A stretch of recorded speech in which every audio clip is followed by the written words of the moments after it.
একটাই ঘর, দোতলায় ছাদের ওপর।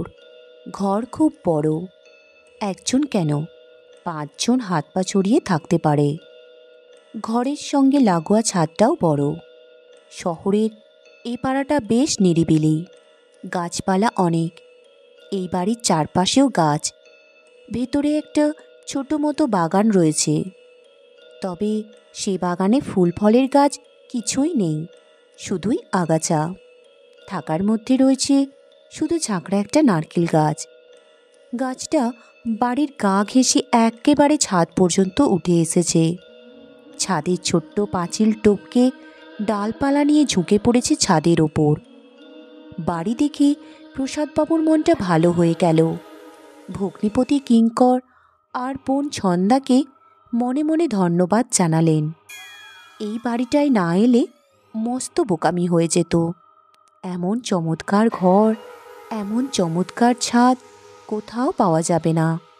এরপরেও প্রসাদবাবুর মন হালকা খচখচ করে উঠল। কারণ কি? কারণ 54 বছরের প্রসাদবাবু একজন ভীতু মানুষ। অন্ধকার ঘর, খাটের তলার খুটখাট, দরজার ক্যাঁচক্যাঁচে তিনি চমকে ওঠেন। তাই ছাদ দেখেও একটু ঘাবড়ে গেছেন। ছোটদের ভূতের ভয় মানায়, কিন্তু বড়রা ভূতে ভয় পেলে সেটা বিরাট একটা হাসি ঠাট্টার ব্যাপার হয়। আমাদের এই প্রসাদবাবুর বেলাতেও তাই হয়েছে। সবাই তার ভূতের ভয় নিয়ে মজা করে। হয়তো কোনো একদিন অফিসে ফাইল নিয়ে ক্যাশ ডিপার্টমেন্টে গেছেন। সেখানে কাজ করেন শিশিরবাবু। তিনি ফাইল সরিয়ে নিচু গলায় বলেন, হিসেব টিসেব পরে হবে দাদা, আগে বলুন, কাল রাতে ওরা কেউ এসেছিল নাকি? প্রসাদবাবু অবাক হয়ে বলেন, কারা? রাতে কারা আসবে? শিশিরবাবু ঝুঁকে পড়বেন, আরও গলা নামিয়ে বলবেন, আরে বাবা, রাত বিরেতে আপনার কাছে যারা আসে তাদের কথা বলছি। ওই যে লম্বা লম্বা হাত, উল্টো দিকে গোড়ালি, কেউ এসেছিল নাকি? প্রসাদবাবু শুকনো হেসে বলেন, ঠাট্টা করছেন? শিশিরবাবু হেসে ফেললেন, বলেন, না না, ঠাট্টা করব কেন? ভূত খুব সিরিয়াস একটা বিষয়। সিরিয়াস বিষয় নিয়ে কখনো ঠাট্টা করা যায়? আমার ছোট ছেলেটা ক্লাস 5-এ পড়ছে, সেও ঠিক আপনার মতো। ভূত নিয়ে হাসি ঠাট্টা একেবারে সহ্য করতে পারে না। হা হা হা হা। অফিসের বাইরেও একই কাণ্ড। পাড়াতেও অনেকে তার ভয়ের কথা জানে। সেদিন সন্ধ্যাবেলা অফিস থেকে ফিরছেন প্রসাদবাবু। গলির মোড়ে জটলা করে দাঁড়িয়েছিল পাড়ার ছেলেরা। প্রসাদবাবুকে দেখে চুপ করে গেল। পল্টু গম্ভীর গলায় বলল, প্রসাদ কাকু নাকি? প্রসাদবাবু থমকে গেলেন, বললেন, কিছু বলবে পল্টু? পল্টু সিরিয়াস গলায় বলল, না তেমন কিছু নয়, আপনাকে একটু সাবধান করে দিচ্ছিলাম। সাবধান? কিসের জন্য? গোলমাল টোলমাল কিছু হয়েছে নাকি? পল্টু গলা গম্ভীর করে বলল, না এখনো হয়নি, তবে হতে পারে। আজ অমাবস্যা কি না, ভূতেদের ফেভারিট তিথি। এই জন্য আপনাকে বলছিলাম সাবধানে থাকবেন কাকু। ছেলেরা সবাই হেসে উঠল। প্রসাদবাবু মাথা নামিয়ে হাঁটতে লাগলেন। শুধু বাইরের লোক নয়, নিজের লোকেরাও প্রসাদবাবুকে ছাড়ে না। আসানসোল থেকে বিচ্ছু ভাগ্নে ফোন করে বলে, মামা, নেট সার্চ করে দেখলাম জাপানে একটা দারুণ জিনিস বেরিয়েছে, ঘোস্ট লক। ভূত ঠেকাতে তালা, জানলা দরজায় লাগালে ঘরে ভূত ঢুকতে পারবে না। যদি বলো তো একটা অর্ডার দিই। প্রসাদবাবুর রাগ হয়, ইচ্ছে করে ভগবানকে একটা ধমক দিই, কিন্তু পারেন না। কারণ দোষ তো আর কারো নয়, দোষ তার নিজের। বুড়ো বয়সে ভূতের ভয় পেলে সকলেই রসিকতা করবে। ব্যাপারটাও বিচ্ছিরি। বয়সকালের নানা অসুখ আছে, বাত, দাঁত ব্যথা, কান কটকট, সেসবের ওষুধ আছে। ভূতের ভয় কাটানোর কোনো ওষুধ নেই। প্রসাদবাবু রোজই মনে মনে প্রতিজ্ঞা করেন, আর নয়, এবার মনে জোর এনে ভয়ের অসুখ সারাবেন, কিন্তু পারছেন না। কী লজ্জার কথা। প্রসাদবাবুর পুরো নাম প্রসাদ রঞ্জন প্রামাণিক। সহজ সরল ছাপোষা মানুষ। কলকাতা থেকে বেশ খানিকটা দূরের এই শহরে ছোট্টখাট্ট একটা চাকরি করেন। ঠিক সময়ে অফিসে আসেন। টিফিনের সময় অফিসের নিচে নেমে ফুটপাতের দোকান থেকে টোস্ট আর কলা কিনে টিফিন সারেন। সহকর্মীরা বলেন, ও প্রসাদ দাদা, পাউরুটি কলা ছেড়ে একদিন অন্য কিছু হবে নাকি? একটা ফিশ ফ্রাই বলি। প্রসাদবাবু অল্প হেসে দুপাশে মাথা নাড়েন, বলেন, না ভাই, আমার এই পাউরুটিই ভালো। প্রসাদবাবু সাধারণ খাবার পছন্দ করেন, সাধারণভাবে থাকেন, যাকে বলে সিম্পল লিভিং। বিয়ে থা করেননি। নিজের লোক বলতে বোন ভগ্নিপতি, তারা থাকে আসানসোলে। কিছুদিন আগে পর্যন্ত প্রসাদবাবু সুখে আছি নামের একটা মেষ বাড়িতে ছিলেন, স্টেশনের ঠিক পাশেই। বাড়িটা অতি পুরানো। মেষের মালিক সারাচ্ছি সারাবোক এই করছে, কিন্তু কাজের কিছুই করছে না। একদিন সকালে সুখে আছিতে একটা কাণ্ড ঘটল। খাওয়ার ঘরে সবাই খেতে বসেছে, অফিসে যাওয়ার তাড়া। হঠাৎ ছাদ থেকে ঝিরঝির করে বালি সুরকি ডাল মাছের ঝোলের ওপর ঝরে পড়তে লাগলো। মেষের মালিক চিৎকার করে উঠলেন, ভূমিকম্প, ভূমিকম্প! খাওয়া টাওয়া ফেলে সবাই ছুটল বাড়ির বাইরে। দু একজন ভাতের থালাও হাতে নিয়ে ছুটল। একটু পরেই বোঝা গেল, ভূমিকম্প টুমিকম্প ওসব বাজে কথা। পুরানো মেষ বাড়ি এবার ভেতর থেকেও ভেঙে পড়তে শুরু করেছে। চুন সুরকি ফেলে ওয়ার্নিং দিচ্ছে আর কি। এরপর মাথায় ইট পাথর লোহা লক্কর ফেলবে। এরপরেই সুখে আছি মেষ খালি করে মেরামতের কাজ শুরু হয়েছে। কাজ শেষ হতে সময় লাগবে, বছরখানেকও হতে পারে। যারা মেষে ছিলেন তারা নিজেদের মতো ব্যবস্থা করে নিলেন। এই ছোট শহরে আর দ্বিতীয় মেষ নেই। কেউ গেলেন আশপাশের আত্মীয়ের বাড়িতে, কেউ দল বেঁধে বাড়ি ভাড়া করলেন, কেউ আবার হোটেলে ঘর নিলেন। প্রসাদবাবুও তাই করলেন। অফিসের কাছাকাছি একটা হোটেলে উঠলেন, কিন্তু খরচে পোষাতে পারলেন না। তার ওপর হোটেলের খাওয়া দাওয়া তার একেবারে সহ্য হলো না। সারা দিন ঢেকুর ওঠে। এরকম সময় আসানসোলে বসে এই বাড়িটার ব্যবস্থা করে দিলেন কিঙ্কর আর ছন্দা। বাড়ির মালিক আসানসোলে চাকরি করেন, পরিবার নিয়ে সেখানেই থাকেন। 1 বছর হলো বাড়িটা ফাঁকা পড়ে আছে। অনেক দিন ধরে নিজের একজন পছন্দসই ভাড়াটে খুঁজছিলেন। ছাদের ঘরে থাকবেন, বয়স্ক মানুষ হবে যিনি ভাড়া থাকবেন, অথচ পুরোপুরি ভাড়াটে হবেন না। বাড়িটা একটু দেখভালও করবেন। ছেলেপিলেরা পাঁচিল টপকে বাগানে ঢুকলে ধমক দেবেন, ভবঘুরেরা বারান্দায় উঠে আস্তানা গড়তে চাইলে তেড়ে যাবেন। রোববার করে লোক ডেকে বাগানের আগাছা কাটাবেন। তাই শুনে প্রস্তাবটা লুফে নিল কিঙ্কর, কারণ ভাড়া অতি যৎসামান্য।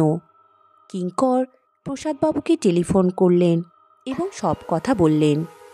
প্রসাদবাবু বললেন, বাড়ি দেখভাল করতে হবে মানে? এটা আমার পছন্দ নয় কিঙ্কর, উটকো ঝামেলা। কিঙ্কর বিরক্ত গলায় বলল, চুপ করুন। বাড়ি দেখভাল মানে কি আর ওই হাতে লাঠি নিয়ে রাত জেগে পাহারা? তা নয়, একটু আধটু হাঁক ডাক দিলেই হবে। বাড়ির মালিক ভয় পাচ্ছে আর কি, যে খালি বাড়ি দেখে এরপর চোর ডাকাত দরজা খুলে না নিয়ে চলে গেলে হয়। এই জন্যই একজনকে চাইছে।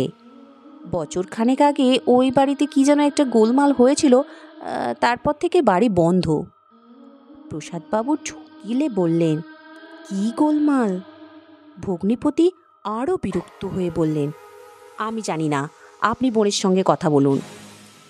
ছন্দা টেলিফোন ধরে দাদার ওপর রাগ দেখালো, বলল, কি গোলমাল জেনে তোমার কি হবে দাদা? প্রসাদবাবু মিনমিন করে বললেন, চুরি টুরি নয় তো? চুরি ডাকাতি খুন যাই হোক, তোমার কি? কিচ্ছু না। তোমার সস্তায় বাড়ি চাই, ব্যাস, সব গোলমাল মিটে গেল।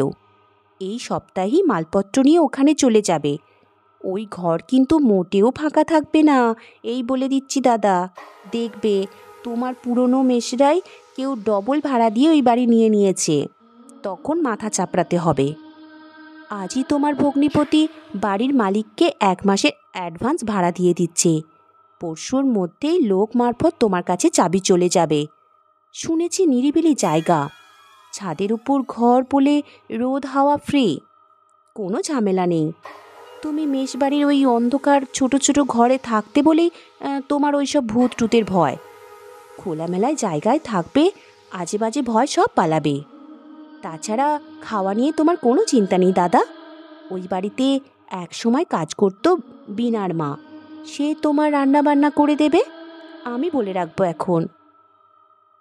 প্রসাদবাবু বললেন, বাড়িতে এখনো গেলামই না, তার আগেই রান্নার লোক ঠিক করে ফেললি? ছন্দা কিছু একটা বলতে গিয়ে চুপ করে গেল। বলল, তুমি অত ভেবো না, আমি নিজে গিয়ে তোমার নতুন বাড়ি গুছিয়ে দিয়ে আসবো। ওকে ছুটি নিতে বলেছি। প্রসাদবাবু বুঝলেন আর কোনো উপায় নেই, বোন ভগ্নিপতি ঠিক করে দেওয়া বাড়িতেই উঠতে হবে। বেচারিরা অত দূর থেকে বাড়ি খুঁজে দিয়েছে, এটাও একটা কথা। যাই হোক, দিন 3 পর এক ভোরবেলা মালপত্র নিয়ে নতুন বাড়িতে উঠে এলেন প্রসাদবাবু। এসে দেখলেন সত্যি অসুবিধা নেই। একতলা বাড়ি, নিচেটা বড় বড় তালা দিয়ে বন্ধ। পাশ দিয়ে ছাদ পর্যন্ত উঠে গেছে লোহার সিঁড়ি। উঠে গেলে ছাদ, একপাশে ঘর।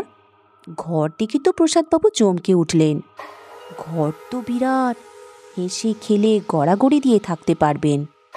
ঘরের কোণায় খাট, খাটের মাথার কাছে জানালা, জানালা খুললেই ছাদ, সেটাও বড়।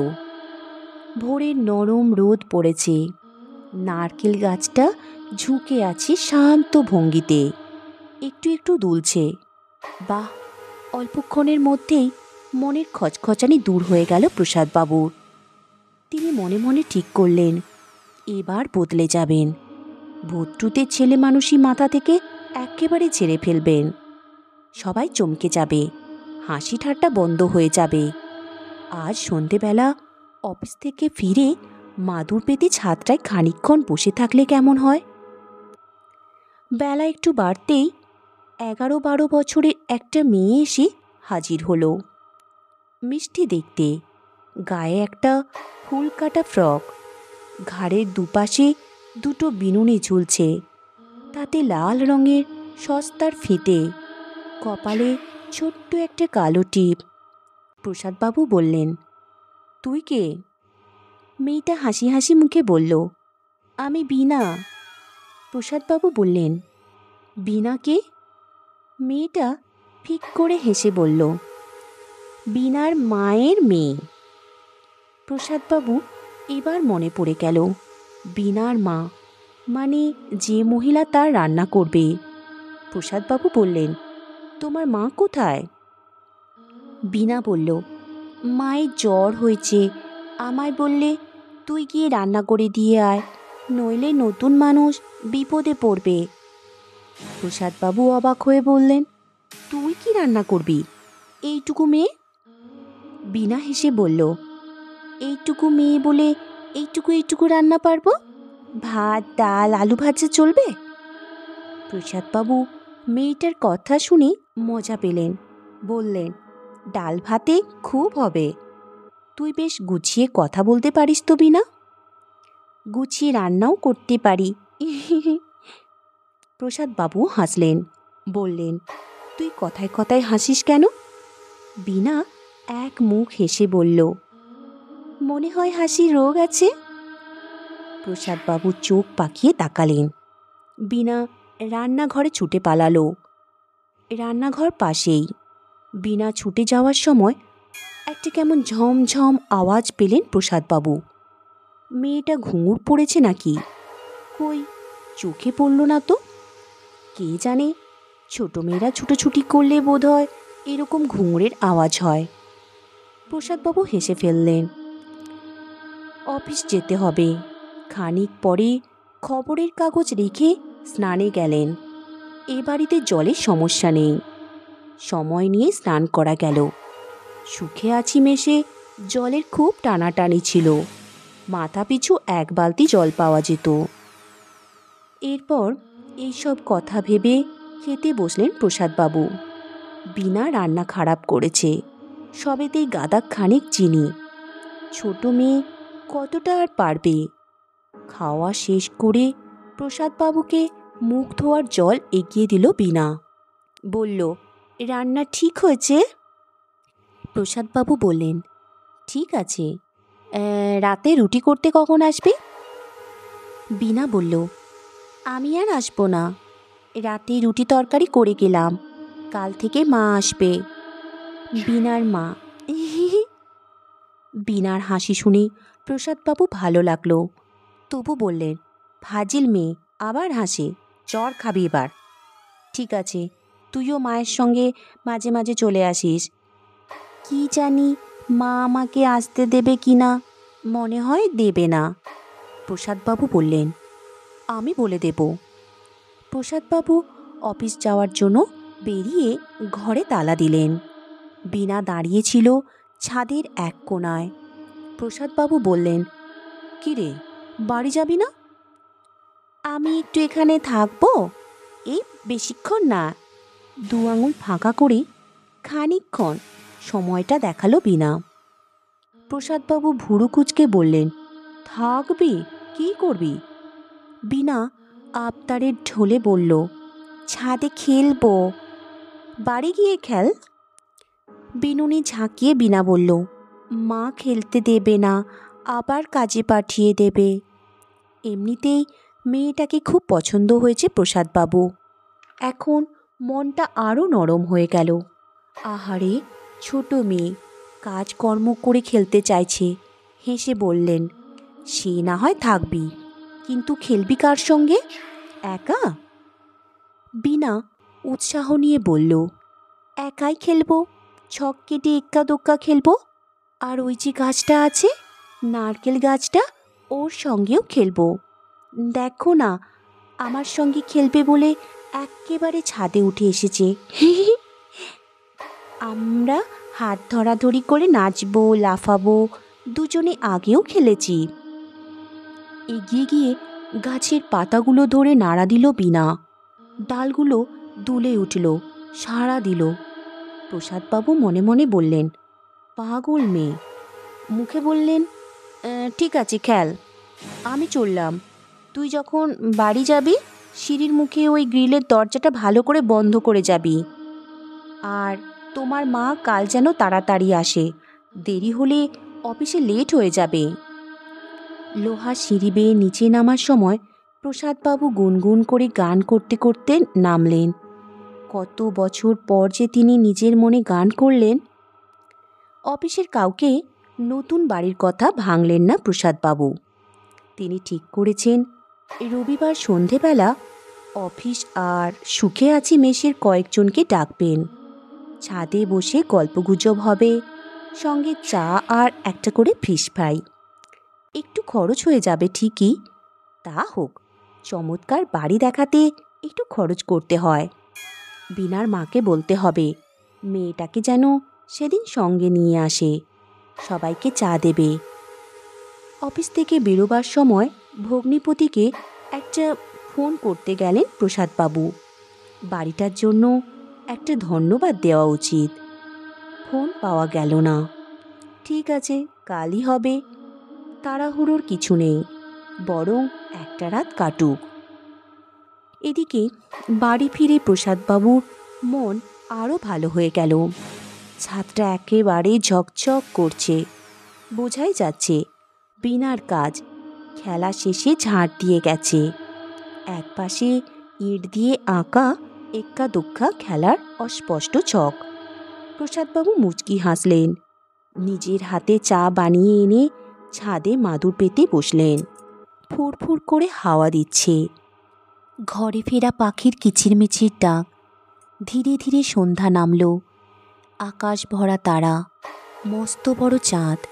নারকেল গাছের পাতায় হাওয়া লেগে ফিসফিস আওয়াজ হচ্ছে। বেশ লাগছে। এভাবে আকাশ, গাছপালা, পাখি অনেক দিন দেখা হয়নি। না, কিঙ্কর আর ছন্দা কাজটা ভালোই করেছে। প্রসাদবাবু হাত বাড়িয়ে নারকেল গাছের পাতা ছুঁলেন। পাতার দল হাওয়ার সরসর করে সরে গেল, আবার ফিরে এলো, যেন প্রসাদবাবুর সঙ্গে খেলতে চাইছে। অনেক রাত পর্যন্ত ছাদেই বসে রইলেন প্রসাদবাবু। নিজেই অবাক হয়ে গেলেন। কই, ভয় টয় কিছুই করছে না তো? ভয় সব পালিয়েছে নাকি? নিশ্চয়ই পালিয়েছে। ছন্দা ঠিকই বলেছে। এতদিন অন্ধকার ঘুপচি ঘরে থাকতে থাকতে মনের ভেতরেও অন্ধকার বাসা বেঁধেছিল।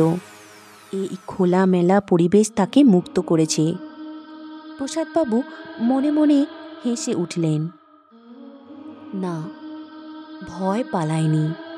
ভয় ফিরে এলো অনেক রাতে। তবে সেটা প্রসাদবাবুর পরিচিত ভয় নয়, অপরিচিত ভয়। অনেক তীব্র, হাড় হিম হয়ে যাওয়া। রাত তখন কটা? একটা নাকি দুটো? নতুন বাড়িতে সাধারণত প্রথম দিন ঘুম আসতে দেরি হয়। এই বাড়িতে প্রসাদবাবু কিন্তু বিছানায় শুয়েই ঘুমিয়ে পড়েছিলেন। ঘুম ভাঙল এক ধরনের অস্বস্তিতে। প্রসাদবাবু বুঝতে পারলেন অস্বস্তি নয়, একটা আওয়াজ, হালকা একটা আওয়াজ তাকে ঘুম ভাঙিয়েছে। ঝুম ঝুম আওয়াজটা আসছে থেমে থেমে। কে যেন ঘুঙুর পায়ে হাঁটছে। হাঁটছে না লাফাচ্ছে? কিন্তু কে লাফাচ্ছে? কোথায় লাফাচ্ছে? গলা শুকিয়ে গেল প্রসাদবাবুর। তিনি চোখ খুললেন। ঘর অন্ধকার। অন্ধকার কেন? ঘর অন্ধকার থাকার কথা তো নয়। রাতে আলো জ্বালিয়ে শুয়েছিলেন। নতুন জায়গায় তিনি ঝুঁকি নেননি। চোর ডাকাত থাকতে পারে, আলো দেখলে ভয় পাবে। ধরপড় করে বিছানায় উঠে বসলেন প্রসাদবাবু। আলো কে নেভালো? লোডশেডিং হতে পারে।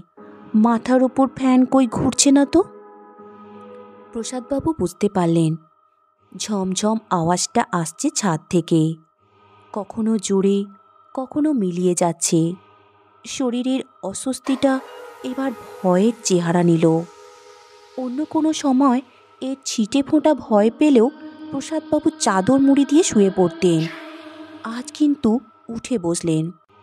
একবার ছাদে গিয়ে সেখানে দেখলে কেমন হয়? কথাটা ভাবতেই প্রসাদবাবুর মনে একসঙ্গে দুটো উত্তর দিল। একবার বলল, কিচ্ছু হয়নি, সব মনের ভুল, নিচে গিয়ে দেখে এসো। ভয় পেলে চলবে না, ভয়ের দিন তোমাকে শেষ করতে হবে। তারপরেই বলল, যেও না যেও না, বাইরে বিপদ আছে। দোনোমনোর মধ্যেই খাট থেকে নামলেন প্রসাদবাবু। অন্ধকারে টলতে টলতে দরজার দিকে এগিয়ে গেলেন। পা দুটোকে মনে হচ্ছে পাথর। কাঁপা হাতে দরজার ছিটকিনি খুলতে অনেকটা সময় গেল। খোলা দরজা দিয়ে কয়েক পা বেরিয়ে এসে দাঁড়ালেন। নির্জন অন্ধকার ছাদ। আকাশে চাঁদ নেই, অসংখ্য তারা। ছাদ জুড়ে নরম আলো পড়েছে কুয়াশার মতো। সেই আলো সাদা আর নীলে মেশা। বেশ লাগছে দেখতে। মনে সাহস এনে চারপাশে ভালো করে তাকালেন প্রসাদবাবু। না, কেউ নেই। ঘুঙুরের আওয়াজটাও আর কই শোনা যাচ্ছে না। দূরে বড় রাস্তা দিয়ে ট্রাক চলে যাওয়ার আওয়াজও ভেসে এলো। নিশ্চিন্ত হলেন প্রসাদবাবু। নিজের মনেই পিঠ চাপড়ালেন। ভাগ্যিস চাদর মুড়ি দিয়ে শুয়ে থাকিনি, তাহলে ভয়টা আরও বেড়েই যেত। কাল সকালেই এই চমৎকার বাড়ি ছেড়ে পালিয়ে যেতাম। ঘুরে দাঁড়িয়ে ফের ঘরে ঢুকতে গেলেন প্রসাদবাবু। আর তখনই চোখে পড়ল নারকেল গাছটার দিকে। নিমেষে ঠান্ডা একটা স্রোত বয়ে গেল শরীরে। ওটা কি? গাছ তো নয়, অন্য কিছু। একটা মানুষ যেন, ঝাপসা চুল, হাসছে, অন্ধকারের চোখ মুখ, অন্ধকারের হাসি। ডাল পাতাগুলো লম্বা হাতের মতো বাড়িয়ে রেখেছে, পেতে রেখেছে ছাদের উপর। হাওয়ায় দুলছে তারা, আওয়াজ হচ্ছে খস খস খস। খামচে ধরার আগে বাঁধানো ছাদে যেন নখ সানাচ্ছে। চোখের পাতা ফেলতে পারছে না প্রসাদবাবু। তাকে কে যেন মাথার ভেতরে বলছে, চলে যাও, পালিয়ে যাও, ঘরে ঢুকে দরজা বন্ধ করে ফেলো এখনই। কণ্ঠস্বরটা বাচ্চা মেয়ের মতো, চেনা, কিন্তু চিনতে পারছে না প্রসাদবাবু। তিনি বুঝতে পারছেন এখনই ঘরে ঢুকে যাওয়া দরকার, খুব দরকার, কিন্তু পারছে না। নারকেল গাছের ডাল পাতা তাকে হাতছানি দিয়ে ডাকছে। তারপর হাত ধরে টান দিল, কিন্তু সম্পূর্ণ নিজের অনিচ্ছায় এগিয়ে যেতে লাগলেন ছাদের কিনারায়। আর কয়েক পা গেলেই ছাদের ছোট্ট পাঁচিল। পাঁচিল টপকালেই জ্ঞান হারানোর আগে প্রসাদবাবু স্পষ্ট শুনতে পেলেন গাছটা বাচ্চা একটা মেয়ের গলায় হেসে উঠল। গলাটা এবার চিনতে পারলেন, ছোট্ট মেয়ে বীণা। পরদিন সকালে ছাদের ধারে অজ্ঞান অবস্থায় পাওয়া গেল প্রসাদবাবুকে। পেল আসানসোল থেকে আসা প্রসাদবাবুর বোন ছন্দা আর ভগ্নিপতি কিঙ্কর। তারা প্রসাদবাবুকে না জানিয়ে কাল রাতে ট্রেনে উঠেছিলেন। পরিকল্পনাটা কিঙ্করের, একেবারে বাড়িতে হাজির হয়ে শ্যালককে চমকে দেবে। এই কারণে দুদিন অফিস থেকে ছুটি নিয়ে এসেছে। ছন্দার কাজও আছে, দাদার জন্য বাড়িটা একটু গুছিয়ে দিয়ে যাবে, রান্নার একজন লোকও তো চাই, সেটাও খুঁজে দেবে। বীণার মা থাকলে কোনো চিন্তা ছিল না, কিন্তু এই শহরের পাট গুটিয়ে সে কবেই চলে গেছে। 1 বছর আগে পর্যন্ত এ বাড়িতে বন্ধ দরজা খুলে ঝাড়পোঁছ করতে আসতো। সঙ্গে তার 12 বছরের মেয়েটাও থাকতো, ছাদে খেলতো। একদিন খেলতে খেলতে এই বাড়িরই ছাদ থেকে পড়ে গিয়ে মারা যায় বেচারি। তার মা তখন 1 তলায় কাজ করছিল। বাড়ির মালিকের কাছে সন্ধ্যা শুনেছে বীণা মেয়েটা ছিল ভারী সুন্দর, কথায় কথায় হাসতো। বায়না করায় একজোড়া ঘুঙুর কিনে দিয়েছিল তার মা। মেয়েটা সেই ঘুঙুর পরে লাফিয়ে লাফিয়ে বেড়াতো। আওয়াজ হতো ঝম ঝম।